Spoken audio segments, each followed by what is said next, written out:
为动画加入音效啊，我们使用档案汇入，然后再来选汇入至元件库。那我们这边有鸟叫声，点 MP3 把它叫进来。进来呢，都会在 Ctrl+L 的元件库这里 ，Ctrl+L 开元件库，你会看到声音哦。那声音怎么使用呢？好，第一个先确定有声音，接下来我们先加一个好习惯，先加一个图层，然后按2下改名叫什么音效。好，按 Enter 键。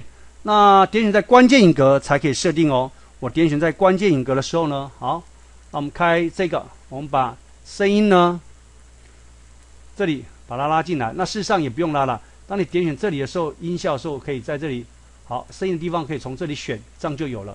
好，这样就有了，就可以在这里做选择。那声音进来之后，你看一下，声音就直接到这里就全部都有，就已经进来了。好，那我们可以来编辑声音哦。那声音呢，在这里我可以设定什么？循环。那循环就会一直播的意思啊，声音就一直播，就完成了。所以我们把声音汇进来，接下来在哪里设？在这里可以看见声音元件库。那么在属性面板呢，点选这个音效的关键影格，就可以在这里指定音效，接着再设定循环。